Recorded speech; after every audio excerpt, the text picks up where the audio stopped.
नई उड़ान by Sandeep Sharma channel में तुहाडा बहुत बहुत स्वागत है। तुहाडा ही चैनल है दोस्तों। हुण आपां करन जा रहे हैं पंजाब हिस्टरी के बहुत वधिया टॉपिक। पहला जो पंजाब हिस्टरी का मैं पहला टॉपिक कराया है पार्ट 1, वो तुसीं मेरी प्लेलिस्ट में जाके देख सकते हो। तो जो हुण करवाउण जा रहे हैं वो भी साडे इतिहास का बहुत ही पंजाब हिस्टरी का बहुत ही इंपॉर्टेंट टॉपिक है। सो उस टॉपिक का नाम है, असीं पहुँच चुके हाँ 4th गुरु ते, जिन्हां दा नाम है श्री गुरु रामदास जी। श्री गुरु रामदास जी ये किनवें गुरु ने जी? सिख इतिहास दे विच चौथे गुरु। पहले गुरु अर्जन देव, गुरु नानक देव जी, दूजे गुरु अंगद जी, तीजे अमरदास जी, तो चौथे गुरु रामदास जी।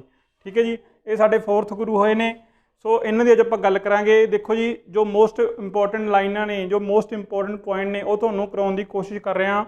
सो इन्हां दा जो नाम सी, ओरिजिनल नेम की सीगा? भाई जेठा जी। ठीक है, चौथे गुरु रामदास जी का जो मूल नाम की सीगा? भाई जेठा जी। भाई जेठा जी, जेठा का मतलब की हुंदा है? सब तो बड़ा पुत्र, सब तो बड़ा या सब तो पहला वाला पुत्र, उसनूं की कहा जाता है? जेठा। सो इन्हां दा नाम इस करके रखा गया भाई जेठा जी। फिर इन्हां दा बर्थ देख लैंदे आपां कित्थे होया है। श्री गुरु रामदास जी का बर्थ होया है जी चूना मंडी, जो कि लाहौर दे विच है, अजकल पाकिस्तान दे विच। किहड़ी मंडी है जी? चूना मंडी, लाहौर, पाकिस्तान दे विच। तरीक देख लैंदे जी, कदों होया? 24 सितंबर 1534 नूं। 24 सितंबर 1534 नूं इन्हां दा जन्म होया चूना मंडी, जो कि लाहौर दे विच है, पाकिस्तान दे विच। फिर इन्हां दे फादर की गल करते। इन्हां दे फादर कौन सी? फादर का नाम है जी हरिदास जी। वैरी वैरी इंपॉर्टेंट है जी ये तुहाडे लई। फिर है जी मदर नेम दया कौर। ये अक्सर पूछ लिया जाता पेपर के विच। दया कौर बारे अक्सर पेपर के विच पूछ लिया जाता, चाहे तुसीं SST मास्टर कैडर की तैयारी कर रहे हो, चाहे तुसीं किसी भी गौरमेंट एग्जाम की तैयारी कर रहे हो, अक्सर ये पूछया ही लिया जाता है। ठीक है जी। फिर की होया जी? गुरु रामदास जी जिन्हां दा की जो मुढ़ला नाम सीगा भाई जेठा जी सी, बचपन दे विच ही, छोटी उम्र दे विच ही इन्हां दी जो माता पिता सी गुजर गए। एक घरे गरीबी सी, तुसीं अंदाजा लाओ भी घरे गरीब भी होवे ते माता पिता भी ना होण तां बड़ा औखा हो जाता जीवन का निर्वाह करना। सो इन्हां ने अपने घर की गरीबी नूं दूर करन वास्ते की कीता? उबले हुए छोले बेचे लोकां नूं ते उन्हां तो अपना जो अपना डेली का रूटीन का काम किया। ठीक है जी, तो अपने घर दीयां लोड़ां पूरीआं कीतियां।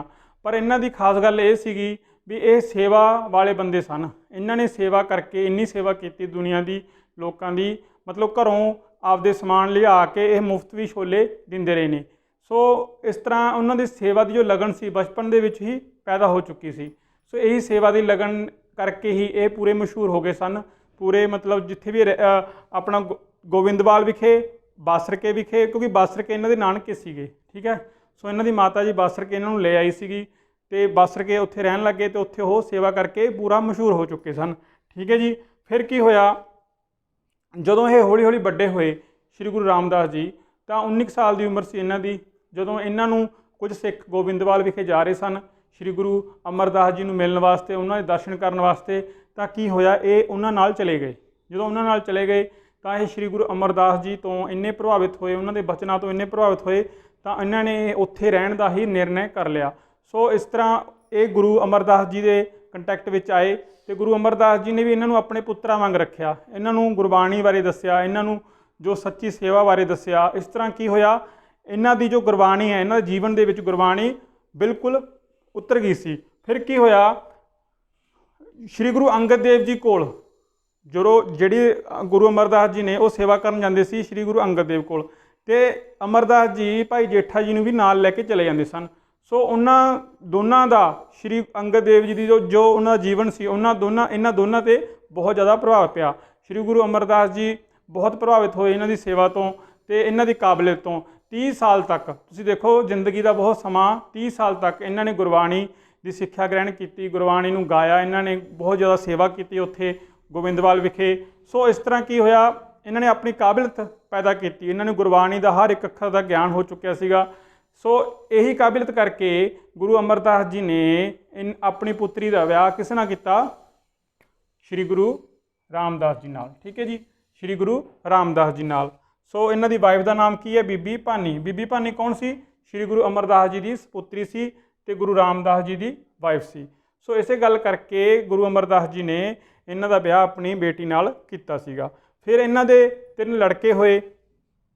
की नाम से उन्हां दा? पृथ्वी चंद, महादेव ते अर्जुन देव। ठीक है जी, ਪ੍ਰਿਥੀਚੰਦ ਸਭ ਤੋਂ ਵੱਡਾ ਸੀ, ਮਹਾਦੇਵ ਸੰਨਿਆਸੀ ਸੀ ਤੇ ਅਰਜੁਨ ਦੇਵ ਸਭ ਤੋਂ ਛੋਟਾ ਸੀਗਾ। ਸੋ ਇਹ 3 ਲੜਕੇ ਹੋਏ ਇਹਨਾਂ ਦੇ। ਤੇ ਇੱਕ ਗੱਲ ਹੋਰ ਇੰਪੋਰਟੈਂਟ ਹੈ, ਜਿੰਨੇ 3 ਗੁਰੂ ਹੋਏ ਨਾ, ਉਹਨਾਂ ਨੇ ਆਪਣਾ ਉੱਤਰਾਧਿਕਾਰੀ ਆਪਣੇ ਪੁੱਤਰਾਂ ਨੂੰ ਨਹੀਂ ਬਣਾਇਆ। ਸੋ ਇਹਨਾਂ ਨੇ ਸ਼੍ਰੀ ਗੁਰੂ ਰਾਮਦਾਸ ਜੀ ਨੇ ਆਪਣਾ ਉੱਤਰਾਧਿਕਾਰੀ ਬਣਾਇਆ ਕਿਸ ਨੂੰ? ਸ਼੍ਰੀ ਗੁਰੂ ਅਰਜਨ ਦੇਵ ਜੀ ਨੂੰ। ਠੀਕ ਹੈ ਜੀ, ਜੋ ਕਿ ਸਿੱਖ ਇਤਿਹਾਸ ਦੇ 5ਵੇਂ ਗੁਰੂ ਬਣੇ, 5th ਗੁਰੂ ਸਾਡੇ ਗੁਰੂ ਅਰਜਨ ਦੇਵ ਜੀ ਬਣੇ। ਸੋ ਇਸ ਤਰ੍ਹਾਂ ਕੀ ਹੋਇਆ, ਇਸ ਤਰ੍ਹਾਂ ਗੱਲ ਚੱਲੀ। ਸੇਵਾ ਦੀ ਭਾਵਨਾ, ਹਰ ਵਕਤ ਸੇਵਾ ਦੇ ਵਿੱਚ ਲੱਗੇ ਰਹਿਣਾ। 30 ਸਾਲ ਤੱਕ ਇਹਨਾਂ ਨੇ ਆਪਣੀ ਸੇਵਾ ਕੀਤੀ ਉੱਥੇ। ਸੋ ਇਸੇ ਕਰਕੇ ਗੁਰੂ ਅਮਰਦਾਸ ਜੀ ਨੇ 1574 ਦੇ ਵਿੱਚ ਇਹਨਾਂ ਨੂੰ ਗੁਰਗੱਦੀ ਦਿੱਤੀ। ਦੇਖੋ, ਬਰਥ ਹੋਇਆ 1534 ਦੇ ਵਿੱਚ, ਗੁਰਗੱਦੀ ਹੋਈ 1574 ਦੇ ਵਿੱਚ ਤੇ ਜੋਤੀ ਜੋਤ ਸਮਾਏ 1581 ਵਿੱਚ। ਸੋ ਇਸੇ ਕਾਰਨ ਕਰਕੇ ਗੁਰੂ ਅਮਰਦਾਸ ਜੀ ਨੇ ਆਪਣੇ ਪੁੱਤਰ ਮੋਹਨ ਤੇ ਮੋਹਰੀ ਨੂੰ ਨਾ ਬਣਾਇਆ, ਸਗੋਂ ਜਿਨ੍ਹਾਂ ਨੇ ਸੇਵਾ ਕੀਤੀ ਭਾਈ ਜੇਠਾ ਜੀ ਨੇ ਤਾਂ ਉਹਨਾਂ ਨੂੰ ਗੁਰਗੱਦੀ ਦਿੱਤੀ 1574 ਦੇ ਵਿੱਚ। ਠੀਕ ਹੈ ਜੀ। ਫਿਰ ਕੀ ਹੋਇਆ? ਫਿਰ ਉਸ ਤੋਂ ਬਾਅਦ ਜੋ ਮੋਸਟ ਇੰਪੋਰਟੈਂਟ ਪੁੱਛ ਲਿਆ ਜਾਂਦਾ ਹੈ, ਗੁਰੂ ਰਾਮਦਾਸ ਵੇਲੇ ਸ਼ਾਸਕ ਕੌਣ ਸੀ ਭਾਰਤ ਦਾ? ਤਾਂ ਉਹ ਸੀਗਾ ਜੀ ਅਕਬਰ। ਠੀਕ ਹੈ, ਅਕਬਰ ਨਾਲ ਇਹਨਾਂ ਦੇ ਮਿੱਤਰਤਾਪੂਰਨ ਸੰਬੰਧ ਰਹੇ ਹੈ। ਅਕਬਰ ਨੇ ਇਹਨਾਂ ਦੀ ਹਰ ਇੱਕ ਗੱਲ ਮੰਨੀ ਹੈ, ਇੱਥੋਂ ਤੱਕ ਕਿ 500 ਪਿੰਡਾਂ ਦੀ ਭੂਮੀ ਦਾਨ ਦਿੱਤੀ। ਠੀਕ ਹੈ, ਤਾਂ ਜੋ ਇਹ ਅੰਮ੍ਰਿਤਸਰ ਵਰਗਾ ਸ਼ਹਿਰ ਵਸਾ ਸਕਣ। ਠੀਕ ਹੈ ਜੀ। ਸੋ ਅਕਬਰ ਨੇ ਇਹਨਾਂ ਦਾ ਬਹੁਤ ਸਹਿਯੋਗ ਕੀਤਾ ਤੇ ਅਕਬਰ ਵੀ ਇਹਨਾਂ ਦਾ ਬਹੁਤ ਜ਼ਿਆਦਾ ਸਤਿਕਾਰ ਕਰਦਾ ਸੀ, ਕਿਉਂਕਿ ਇਹ ਗੁਰਬਾਣੀ ਦੇ ਬੜੇ ਮਾਹਿਰ ਸਨ। ਠੀਕ ਹੈ ਜੀ। ਫਿਰ ਕੀ ਹੋਇਆ? ਜੋ ਇਹਨਾਂ ਦਾ ਮਹੱਤਵਪੂਰਨ ਕੰਮ ਹੈ, ਜੋ ਸਿੱਖ ਇਤਿਹਾਸ ਦੇ ਵਿੱਚ ਜਿਨ੍ਹਾਂ ਨੇ ਇੱਕ ਅਦੁੱਤੀ ਮਿਸਾਲ ਪੈਦਾ ਕੀਤੀ, ਉਹ ਬਹੁਤ ਜ਼ਰੂਰੀ ਸੀ। ਗੁਰੂ ਅਮਰਦਾਸ ਜੀ ਨੇ ਸਿੱਖਿਆ ਦਿੱਤੀ ਸੀਗੀ ਵੀ ਤੁਸੀਂ ਵੱਧ ਤੋਂ ਵੱਧ ਸਿੱਖੀ ਮਤ ਦਾ ਪ੍ਰਸਾਰ ਕਰੋ, ਪ੍ਰਚਾਰ ਕਰੋ। ਸੋ ਉਹਨਾਂ ਨੂੰ ਇਹ ਜ਼ਿੰਮੇਵਾਰੀ ਦਿੱਤੀ। ਫਿਰ ਕੀ ਹੋਇਆ? ਇਹਨਾਂ ਨੂੰ ਕਿਹਾ ਗਿਆ ਵੀ ਤੁਸੀਂ ਮਾਝੇ ਵਿੱਚ ਜਾਓ, ਮਾਝੇ ਵਿੱਚ ਜਾ ਕੇ ਕੋਈ ਅਜਿਹਾ ਥਾਂ ਲੱਭੋ ਤੇ ਸਿੱਖੀ ਦਾ ਕੋਈ ਕੇਂਦਰੀ ਧੁਰਾ ਬਣਾਓ। ਤੇ ਇਸੇ ਕਰਕੇ ਗੁਰੂ ਰਾਮਦਾਸ ਜੀ ਮਾਝੇ ਵਿੱਚ ਗਏ ਤੇ ਉੱਥੇ ਉਹਨਾਂ ਨੇ ਇੱਕ ਸ਼ਹਿਰ ਦੀ ਸਥਾਪਨਾ ਕੀਤੀ। ਉਹ ਕਿਹੜੀ ਸ਼ਹਿਰ ਸੀਗਾ? ਅੰਮ੍ਰਿਤਸਰ ਸ਼ਹਿਰ 1577 ਦੇ ਵਿੱਚ। ਦੇਖੋ, ਅੰਮ੍ਰਿਤਸਰ ਸ਼ਹਿਰ 1577 ਦੇ ਵਿੱਚ ਇਸ ਦੀ ਸਥਾਪਨਾ ਕੀਤੀ ਗਈ। ਇਹ ਡੇਟ ਯਾਦ ਰੱਖਿਓ ਜੀ, 1577 ਦੇ ਵਿੱਚ ਸ਼੍ਰੀ ਗੁਰੂ ਰਾਮਦਾਸ ਜੀ ਨੇ ਅੰਮ੍ਰਿਤਸਰ ਸ਼ਹਿਰ ਦੀ ਸਥਾਪਨਾ ਕੀਤੀ ਸੀ। ਠੀਕ ਹੈ ਜੀ। ਤੇ ਇਹ ਸ਼ਹਿਰ ਇੰਨਾ ਇੰਪੋਰਟੈਂਟ ਬਣ ਗਿਆ ਸਿੱਖਾਂ ਦੇ ਲਈ ਵੀ ਇਹ ਜਿਵੇਂ ਮੁਸਲਮਾਨਾਂ ਲਈ ਮੱਕਾ ਹੁੰਦਾ, ਇਸੇ ਤਰ੍ਹਾਂ ਸਿੱਖਾਂ ਦੇ ਲਈ ਇਹ ਇੱਕ ਧਾਰਮਿਕ ਸਥਾਨ ਬਣ ਗਿਆ ਸੀ। ਤੇ ਇਸ ਸਥਾਨ ਨੂੰ ਬਣਾਉਣ ਤੋਂ ਪਹਿਲਾਂ ਸ਼੍ਰੀ ਗੁਰੂ ਰਾਮਦਾਸ ਜੀ ਨੂੰ ਪੈਸੇ ਦੀ ਬੜੀ ਜ਼ਰੂਰਤ ਸੀ। ਇਸੇ ਕਰਕੇ ਪੈਸੇ ਦੀ ਲੋੜ ਨੂੰ ਪੂਰਾ ਕਰਨ ਵਾਸਤੇ ਤਾਂ ਮਸੰਦ ਪ੍ਰਥਾ ਚਲਾਈ ਗਈ। ਕਿਹੜੀ ਪ੍ਰਥਾ ਚਲਾਈ ਗਈ? ਮਸੰਦ ਪ੍ਰਥਾ। ਕਿਹੜੀ ਪ੍ਰਥਾ ਚਲਾਈ ਗਈ ਜੀ? ਮਸੰਦ ਪ੍ਰਥਾ। ਮਸੰਦ ਪ੍ਰਥਾ ਚਲਾਈ ਗਈ। ਮਸੰਦ ਪ੍ਰਥਾ ਦਾ ਮਤਲਬ ਕੀ ਹੈ ਜੀ? ਜੋ ਮਸੰਦ ਸ਼ਬਦ ਹੈ ਨਾ, ਮਸੰਦ ਸ਼ਬਦ ਕਿਹੜੀ ਭਾਸ਼ਾ ਦਾ ਸ਼ਬਦ ਹੈ? ਫਾਰਸੀ ਭਾਸ਼ਾ ਦਾ। ਕਿੱਥੋਂ ਲਿਆ ਗਿਆ? ਮਸਨਦ ਤੋਂ। ਮਸੰਦ ਸ਼ਬਦ ਕਿਹੜੀ ਭਾਸ਼ਾ ਦਾ ਸ਼ਬਦ ਹੈ ਜੀ? ਫਾਰਸੀ ਭਾਸ਼ਾ ਦਾ। ਤੇ ਕਿਹੜੇ ਸ਼ਬਦ ਤੋਂ ਲਿਆ ਗਿਆ? ਮਸਨਦ ਤੋਂ। ਮਸਨਦ ਦਾ ਮਤਲਬ ਹੁੰਦਾ ਉੱਚਾ ਸਥਾਨ। ਸੋ ਗੁਰੂ ਰਾਮਦਾਸ ਜੀ ਨੇ ਆਪਣੇ ਕੁਝ ਅਜਿਹੇ ਸ਼ਿਸ਼ ਚੁਣੇ ਜਾਂ ਚੇਲੇ ਚੁਣੇ ਜਾਂ ਸਿੱਖ ਚੁਣੇ ਜਿਹੜੇ ਕਿ ਲੋਕਾਂ ਦੇ ਕੋਲ ਲੋਕਾਂ ਤੋਂ ਧਨ ਲੈ ਆਉਂਦੇ ਸੀ ਤੇ ਲੋਕਾਂ ਕੋਲ ਸਿੱਖੀ ਦਾ ਪ੍ਰਸਾਰ ਕਰਦੇ ਸੀ। ਇਸ ਤਰ੍ਹਾਂ ਮਸੰਦ ਪ੍ਰਥਾ ਨੇ ਸਿੱਖ ਰਿਲੀਜਨ ਨੂੰ ਵਧਾਉਣ ਦੇ ਵਿੱਚ ਬਹੁਤ ਵੱਡਾ ਯੋਗਦਾਨ ਪਾਇਆ। ਤੇ ਚਲਾਈ ਕਿਹਨੇ ਸੀ? ਸ਼੍ਰੀ ਗੁਰੂ ਰਾਮਦਾਸ ਜੀ ਨੇ। ਪੇਪਰ ਵਿੱਚ ਇਹ ਪੁੱਛ ਸਕਦੇ ਆ ਵੀ ਜੋ ਮਸੰਦ ਪ੍ਰਥਾ ਹੈ ਉਹ ਕਿਸ ਗੁਰੂ ਨੇ ਚਲਾਈ? ਤਾਂ ਉਹ ਚਲਾਈ ਸੀ 4th ਗੁਰੂ ਰਾਮਦਾਸ ਜੀ ਨੇ। ਠੀਕ ਹੈ ਜੀ। ਸੋ ਇਸ ਤਰ੍ਹਾਂ ਮਸੰਦ ਪ੍ਰਥਾ ਚੱਲੀ ਤੇ ਅੰਮ੍ਰਿਤਸਰ ਸ਼ਹਿਰ ਦੀ ਸਥਾਪਨਾ ਹੋਣੀ ਸ਼ੁਰੂ ਹੋ ਗਈ। ਤੇ ਅੰਮ੍ਰਿਤਸਰ ਸ਼ਹਿਰ ਦੀ ਸਥਾਪਨਾ ਕਰਾਉਣ ਤੋਂ ਪਹਿਲਾਂ ਪਾਣੀ ਦਾ ਹੱਲ ਹੋਣਾ ਬੜਾ ਜ਼ਰੂਰੀ ਸੀ। ਦੇਖੋ, ਪਾਣੀ ਜਿੱਥੇ ਵੀ ਹੁੰਦਾ ਨਾ, ਉੱਥੇ ਹਰ ਇੱਕ ਸੱਭਿਅਤਾ ਹੁੰਦੀ ਹੈ। ਦੇਖੋ, ਸਿੰਧ ਘਾਟੀ ਸੱਭਿਅਤਾ, ਠੀਕ ਹੈ, ਉੱਥੇ ਜੇ ਕੋਈ ਦਰਿਆ ਹੁੰਦਾ ਕੋਲੇ ਤਾਂ ਉੱਥੇ ਸੱਭਿਅਤਾ ਹੁੰਦੀ ਹੈ, ਉੱਥੇ ਸ਼ਹਿਰ ਹੁੰਦੇ ਆ। ਜੇਕਰ ਪਾਣੀ ਨਾ ਹੋਵੇ ਤਾਂ ਉੱਥੇ ਕੋਈ ਸ਼ਹਿਰ ਨਹੀਂ ਵੱਸਦਾ। ਸੋ ਇਹ ਸ਼੍ਰੀ ਗੁਰੂ ਰਾਮਦਾਸ ਜੀ ਇਹ ਗੱਲ ਜਾਣਦੇ ਸੀ। ਇਸੇ ਕਰਕੇ ਇਹਨਾਂ ਨੇ ਸਰੋਵਰ ਖੁਦਵਾਏ। ਅੰਮ੍ਰਿਤਸਰ ਸਰੋਵਰ ਖੁਦਵਾਇਆ 1577 ਦੇ ਵਿੱਚ। 1577 ਦੇ ਵਿੱਚ। ਦੂਸਰਾ ਸਰੋਵਰ ਖੁਦਵਾਇਆ ਸੰਤੋਖਸਰ 1577 ਦੇ ਵਿੱਚ। ਕਿਹਦੀ ਨਿਗਰਾਨੀ ਵਿੱਚ? ਬਾਬਾ ਬੁੱਢਾ ਜੀ ਦੀ ਨਿਗਰਾਨੀ ਵਿੱਚ। ਬਾਬਾ ਬੁੱਢਾ ਜੀ ਦੀ ਨਿਗਰਾਨੀ ਦੇ ਵਿੱਚ ਸ਼੍ਰੀ ਗੁਰੂ ਰਾਮਦਾਸ ਜੀ ਨੇ ਇਹਨਾਂ ਦੋਨੇ ਸਰੋਵਰਾਂ ਦੀ ਖੁਦਾਈ ਸ਼ੁਰੂ ਕਰਵਾਈ, ਯਾਨੀ ਕਿ ਤਲਾਬ ਬਣਾਏ। ਸੋ ਇਸ ਤਰ੍ਹਾਂ ਕੀ ਹੋਇਆ? ਅੰਮ੍ਰਿਤਸਰ ਸ਼ਹਿਰ ਪੂਰੇ ਪੰਜਾਬ ਦੇ ਵਿੱਚ ਬਹੁਤ ਹੀ ਮਸ਼ਹੂਰ ਹੋ ਗਿਆ। ਇੱਥੋਂ ਦੇ ਲੋਕਾਂ ਵਿੱਚ ਕੀ ਹੈ? ਵਪਾਰ ਵਧਣ ਲੱਗ ਗਿਆ। ਫਿਰ ਕੀ ਹੋਇਆ? ਜਦੋਂ ਲੋਕ ਆਉਣ ਜਾਣ ਜ਼ਿਆਦਾ ਲੱਗ ਗਏ ਤਾਂ ਕੀ ਹੋਇਆ? ਲੋਕਾਂ ਨੂੰ ਪਾਣੀ ਦੀ ਸਹੂਲਤ ਮਿਲ ਗਈ, ਲੋਕ ਉੱਥੇ ਹੀ ਵਸਣਾ ਸ਼ੁਰੂ ਕਰ ਦਿੱਤਾ। ਸੋ ਇਹਨਾਂ ਨੇ ਗੁਰੂ ਰਾਮਦਾਸ ਜੀ ਨੇ ਅੰਮ੍ਰਿਤਸਰ ਸ਼ਹਿਰ ਨੂੰ ਵਸਾਉਣ ਦੇ ਵਿੱਚ ਬਹੁਤ ਵੱਡਾ ਯੋਗਦਾਨ ਪਾਇਆ। ਫਿਰ ਇਹਨਾਂ ਨੇ ਕੀ ਕਿਹਾ? ਜਿੰਨੇ ਵੀ ਵਪਾਰੀ ਨੇ, ਟੋਟਲ 52 ਵਪਾਰੀ ਨੇ, ਤਾਂ ਉਹਨਾਂ ਨੂੰ ਕਿਹਾ ਵੀ ਤੁਸੀਂ ਇੱਥੇ ਆ ਕੇ ਵਪਾਰ ਕਰੋ, ਤੁਸੀਂ ਇੱਥੇ ਆ ਕੇ ਆਪਣੀਆਂ ਦੁਕਾਨਾਂ ਖੋਲ੍ਹੋ। ਤੇ ਉਸ ਬਾਜ਼ਾਰ ਨੂੰ, ਜੋ ਅੰਮ੍ਰਿਤਸਰ ਦਾ ਸਭ ਤੋਂ ਪਹਿਲਾ ਬਾਜ਼ਾਰ ਸੀ, ਅੰਮ੍ਰਿਤਸਰ ਸ਼ਹਿਰ ਦਾ ਸਭ ਤੋਂ ਪਹਿਲਾ ਬਾਜ਼ਾਰ ਕਿਹੜਾ ਸੀਗਾ ਜੀ? ਗੁਰੂ ਕਾ ਬਾਜ਼ਾਰ। ਉਸ ਨੂੰ ਕੀ ਕਿਹਾ ਜਾਂਦਾ ਹੈ? ਗੁਰੂ ਕਾ ਬਾਜ਼ਾਰ ਕਿਹਾ ਜਾਂਦਾ। ਇਹ ਅੱਜ ਵੀ ਹੈ। ਜਦੋਂ ਅਸੀਂ ਅਕਾਲ ਤਖਤ ਦੇ ਪਿਛਲੇ ਪਾਸੇ ਜਾਂਦੇ ਹਾਂ ਤਾਂ ਉਹ ਜਿਹੜਾ ਬਾਜ਼ਾਰ ਹੁੰਦਾ ਹੈ ਅੰਮ੍ਰਿਤਸਰ ਦੇ ਵਿੱਚ, ਉਸ ਨੂੰ ਕੀ ਕਿਹਾ ਜਾਂਦਾ ਹੈ? ਗੁਰੂ ਕਾ ਬਾਜ਼ਾਰ ਕਿਹਾ ਜਾਂਦਾ। ਇਸ ਤਰ੍ਹਾਂ ਕੀ ਹੋਇਆ, ਅੰਮ੍ਰਿਤਸਰ ਸ਼ਹਿਰ ਵਪਾਰ ਦਾ ਇੱਕ ਕੇਂਦਰ ਬਣ ਚੁੱਕਿਆ ਸੀ। ਅੰਮ੍ਰਿਤਸਰ ਸ਼ਹਿਰ ਕੀ ਬਣ ਚੁੱਕਿਆ ਸੀ? ਇੱਕ ਵਪਾਰ ਦਾ ਕੇਂਦਰ ਬਣ ਚੁੱਕਿਆ ਸੀ। ਤੇ ਧਾਰਮਿਕ ਤੌਰ ਤੇ ਜੋ ਉੱਥੇ ਸਰੋਵਰ ਸਨ, ਸਰੋਵਰ ਸਿੱਖਾਂ ਦੇ ਲਈ ਬਹੁਤ ਹੀ ਪਵਿੱਤਰ ਪਾਣੀ ਮੰਨਿਆ ਜਾਂਦਾ ਹੈ, ਜਲ ਮੰਨਿਆ ਜਾਂਦਾ ਹੈ। ਸੋ ਇਸ ਤਰ੍ਹਾਂ ਸਰੋਵਰਾਂ ਦੀ ਖੁਦਵਾਈ ਹੋਈ, ਲੋਕਾਂ ਦਾ ਆਉਣਾ ਜਾਣਾ ਵਧਿਆ ਤੇ ਉਹ ਸ਼ਹਿਰ ਕੀ ਆ, ਬਹੁਤ ਜ਼ਿਆਦਾ ਉਸਨੇ ਵਿਕਾਸ ਕੀਤਾ। ਸੋ ਅੰਮ੍ਰਿਤਸਰ ਸ਼ਹਿਰ ਵਸਾਉਣ ਦੇ ਵਿੱਚ ਸ੍ਰੀ ਗੁਰੂ ਰਾਮਦਾਸ ਜੀ ਦਾ ਬਹੁਤ ਵੱਡਾ ਯੋਗਦਾਨ ਹੈ। ਤੁਸੀਂ ਇੱਕ ਵਾਰ ਸੋਚ ਕੇ ਦੇਖੋ, ਜੇ ਅੰਮ੍ਰਿਤਸਰ ਸ਼ਹਿਰ ਨਾ ਹੋਵੇ ਤਾਂ ਸਿੱਖੀ ਦਾ ਵਿਕਾਸ ਨਹੀਂ ਹੋਣਾ ਸੀਗਾ। ਸੋ ਸਿੱਖੀ ਦੇ ਵਿਕਾਸ ਵਿੱਚ ਸਭ ਤੋਂ ਵੱਡਾ ਜੋ ਕੰਮ ਕੀਤਾ ਉਹ ਸ੍ਰੀ ਗੁਰੂ ਰਾਮਦਾਸ ਜੀ ਨੇ ਕੀਤਾ, ਅੰਮ੍ਰਿਤਸਰ ਸ਼ਹਿਰ ਦੀ ਸਥਾਪਨਾ ਕਰਕੇ। ਠੀਕ ਹੈ ਨਾ ਜੀ, ਅੰਮ੍ਰਿਤਸਰ ਸ਼ਹਿਰ ਦੀ ਸਥਾਪਨਾ ਗੁਰੂ ਰਾਮਦਾਸ ਜੀ ਨੇ ਕੀਤੀ ਸੀ। ਤੇ ਅੰਮ੍ਰਿਤਸਰ ਸ਼ਹਿਰ ਦੇ ਨਾਮ ਪੁੱਛ ਲੈਂਦੇ ਅਕਸਰ ਪੇਪਰ ਦੇ ਵਿੱਚ। ਪਿਛਲੇ ਸਾਲ ਜੋ ਲੈਕਚਰਰ ਦਾ ਪੇਪਰ ਹੋਇਆ ਤਾਂ ਉਹਦੇ ਵਿੱਚ ਕੁਐਸਚਨ ਪੁੱਛਿਆ ਗਿਆ ਵੀ ਅੰਮ੍ਰਿਤਸਰ ਸ਼ਹਿਰ ਨੂੰ ਹੋਰ ਕਿਸ ਨਾਮ ਨਾਲ ਜਾਣਿਆ ਜਾਂਦਾ ਹੈ? ਤਾਂ ਉਹ ਜਾਣਿਆ ਜਾਂਦਾ ਹੈ ਗੁਰੂ ਕਾ ਚੱਕ ਤੇ ਰਾਮਦਾਸਪੁਰਾ। ਗੁਰੂ ਕਾ ਚੱਕ ਤੇ ਰਾਮਦਾਸਪੁਰਾ। ਠੀਕ ਹੈ ਜੀ। ਚੱਕ ਮਤਲਬ ਕੀ ਹੁੰਦਾ ਜੀ? ਚੱਕ ਕਹਿੰਦੇ ਆ ਪਿੰਡ ਨੂੰ। ਚੱਕ ਕਿਸ ਨੂੰ ਕਹਿੰਦੇ ਆ? ਪਿੰਡ ਨੂੰ। ਕਿਸੇ ਪਿੰਡ ਨੂੰ ਚੱਕ ਕਿਹਾ ਜਾਂਦਾ ਹੈ। ਗੁਰੂ ਕਾ ਚੱਕ ਮਤਲਬ ਗੁਰੂ ਦਾ ਪਿੰਡ। ਠੀਕ ਹੈ ਜੀ। ਤੇ ਰਾਮਦਾਸਪੁਰਾ ਵੀ ਅੰਮ੍ਰਿਤਸਰ ਦਾ ਪੁਰਾਣਾ ਨਾਮ ਹੈ। ਤੇ ਉਸ ਤੋਂ ਬਾਅਦ ਕੀ ਹੋਇਆ, ਗੁਰੂ ਰਾਮਦਾਸ ਜੀ ਨੇ ਸਿੱਖਾਂ ਦੇ ਲਈ ਇੱਕ ਵੱਖਰੀ ਰਾਜਧਾਨੀ ਬਣਾ ਦਿੱਤੀ ਸੀ ਅੰਮ੍ਰਿਤਸਰ। ਸਿੱਖਾਂ ਦੇ ਲਈ ਇੱਕ ਵੱਖਰਾ ਧਾਰਮਿਕ ਸਥਾਨ ਬਣਾ ਦਿੱਤਾ ਸੀਗਾ। ਸਿੱਖਾਂ ਦੇ ਲਈ ਇੱਕ ਵੱਡਾ ਵਪਾਰਿਕ ਕੇਂਦਰ ਬਣਾ ਦਿੱਤਾ ਸੀ। ਇਸ ਤਰ੍ਹਾਂ ਕੀ ਹੋਇਆ, ਸਿੱਖੀ ਦਾ ਬਹੁਤ ਜ਼ਿਆਦਾ ਵਿਕਾਸ ਹੋਇਆ।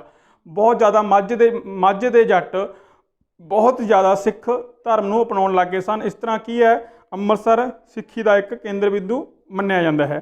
ਤੇ ਇਸੇ ਕਰਕੇ ਅੱਜ ਵੀ ਅੰਮ੍ਰਿਤਸਰ ਦੀ ਜੋ ਮਹੱਤਤਾ ਹੈ ਬਹੁਤ ਜ਼ਿਆਦਾ ਹੈ। ਜੇਕਰ ਅੱਜ ਵੀ ਕੋਈ ਮਸਲਾ ਉਲਝਦਾ ਹੈ ਸਿੱਖ ਕੌਮ ਦੇ ਵਿੱਚ ਤਾਂ ਉਹ ਅੰਮ੍ਰਿਤਸਰ ਦੇ ਅਕਾਲ ਤਖਤ ਦੇ ਵਿੱਚ ਹੀ ਉਸ ਦਾ ਹੱਲ ਲੱਭਿਆ ਜਾਂਦਾ ਹੈ। ਸੋ ਇਸ ਤਰ੍ਹਾਂ ਅੰਮ੍ਰਿਤਸਰ ਦਾ ਜੋ ਮਹੱਤਤਾ ਹੈ ਉਹ ਸ੍ਰੀ ਗੁਰੂ ਰਾਮਦਾਸ ਜੀ ਨੇ ਹੀ ਪੈਦਾ ਕੀਤੀ ਸੀ। ਫਿਰ ਉਸ ਤੋਂ ਬਾਅਦ ਜੋ ਉਹਦਾ ਮਹੱਤਵਪੂਰਨ ਕੰਮ ਹੈ ਉਹਨਾਂ ਨੇ ਸਿੱਖਾਂ ਨੂੰ ਕਿਹਾ ਵੀ ਤੁਸੀਂ ਵਿਆਹ ਵੇਲੇ ਨਾ ਲਾਵਾਂ ਦਾ ਪ੍ਰਯੋਗ ਕਰੋ। ਲਾਵਾਂ ਦੀ ਰਚਨਾ ਕਿਸਨੇ ਕੀਤੀ?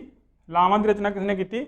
ਜੋ ਕਿ ਆਨੰਦ ਕਾਰਜ ਵੇਲੇ ਹੁੰਦੀਆਂ ਨੇ, ਇਹ ਕੀਤੀ ਸ੍ਰੀ ਗੁਰੂ ਰਾਮਦਾਸ ਜੀ ਨੇ। ਪੇਪਰ ਵਿੱਚ ਇਹ ਪੁੱਛ ਸਕਦੇ ਆ ਜੋ ਲਾਵਾਂ ਦੀ ਰਚਨਾ ਹੈ ਕਿਸ ਗੁਰੂ ਨੇ ਕੀਤੀ? ਤਾਂ ਅਸੀਂ ਉੱਥੇ ਆਨਸਰ ਲਾਵਾਂਗੇ ਸ੍ਰੀ ਗੁਰੂ ਰਾਮਦਾਸ ਜੀ ਨੇ। ਤਾਂ ਸਿੱਖਾਂ ਨੂੰ ਇਹ ਕਿਹਾ ਵੀ ਤੁਸੀਂ ਵਿਆਹ ਦੇ ਰਸਮ ਵਿੱਚ ਲਾਵਾਂ ਦਾ ਪ੍ਰਯੋਗ ਕਰੋ ਤਾਂ ਜੋ ਤੁਹਾਡੀ ਇੱਕ ਵੱਖਰੀ ਪਛਾਣ ਬਣ ਸਕੇ। ਤਾਂ ਉਹਨਾਂ ਨੇ ਸਤੀ ਪ੍ਰਥਾ ਦਾ, ਬਾਲ ਵਿਆਹ ਦਾ, ਵਿਧਵਾ ਵਿਆਹ ਦਾ ਬਹੁਤ ਜ਼ਿਆਦਾ ਜ਼ੋਰਦਾਰ ਸ਼ਬਦਾਂ ਵਿੱਚ ਖੰਡਨ ਕੀਤਾ। ਸੋ ਸ਼ਬਦ ਕਿੰਨੇ ਨੇ ਉਹਨਾਂ ਦੇ?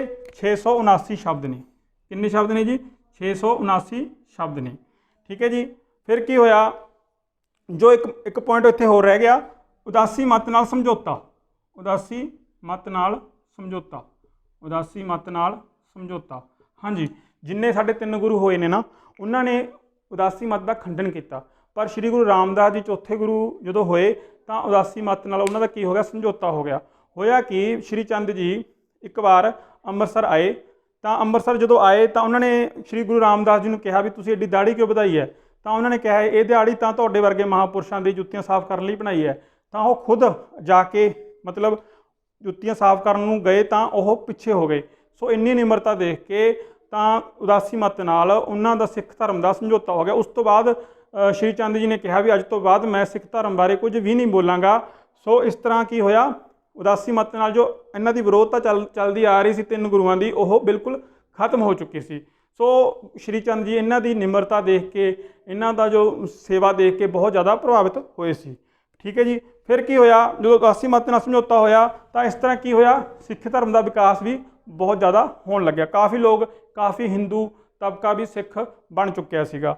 ਫਿਰ ਜੀ ਜੋਤੀ ਜੋਤ ਸਮਾਉਣਾ। ਠੀਕ ਹੈ। ਜੋਤੀ ਜੋਤ ਸਮਾਉਣਾ ਕਦੋਂ ਸਮਾਏ ਜੀ? 2 ਸਤੰਬਰ 1581 ਨੂੰ। 2 ਸਤੰਬਰ 1581 ਨੂੰ ਇਹ ਸ਼੍ਰੀ ਗੋਬਿੰਦਵਾਲ ਸਾਹਿਬ ਵਿਖੇ ਜੋਤੀ ਜੋਤ ਸਮਾਏ। ਠੀਕ ਹੈ ਜੀ। 2 ਸਤੰਬਰ 1581 ਨੂੰ ਸ਼੍ਰੀ ਗੋਬਿੰਦਵਾਲ ਸਾਹਿਬ ਵਿਖੇ ਇਹ ਜੋਤੀ ਜੋਤ ਸਮਾਏ। ਸੋ ਦੋਸਤੋ ਦੇਖੋ, ਜਿਵੇਂ ਓਰੀਜਨਲ ਨੇਮ ਭਾਈ ਜੇਠਾ ਜੀ ਹੈ ਤਾਂ ਭਾਈ ਲਹਿਣਾ ਸ਼੍ਰੀ ਗੁਰੂ ਅੰਗਦ ਦਾ ਨਾਮ ਸੀਗਾ। ਠੀਕ ਹੈ। ਸੋ ਦੋਸਤੋ ਵੀਡੀਓ ਚੰਗੀ ਲੱਗੇ ਸ਼ੇਅਰ ਕਰ ਦਿਓ। ਤੁਹਾਡਾ ਬਹੁਤ ਬਹੁਤ ਧੰਨਵਾਦ। ਪਲੀਜ਼ ਕਮੈਂਟ ਜ਼ਰੂਰ ਕਰ ਦਿਓ। ਠੀਕ ਹੈ ਨਾ, ਮੈਨੂੰ ਹੌਸਲਾ ਮਿਲਦਾ ਹੈ। ਜੇ ਕੋਈ ਚੀਜ਼ ਸੁਧਾਰਨ ਵਾਲੀ ਅਸੀਂ ਸੁਧਾਰ ਸਕਦੇ ਹਾਂ। ਤੁਹਾਡਾ ਬਹੁਤ ਬਹੁਤ ਧੰਨਵਾਦ। Thank you.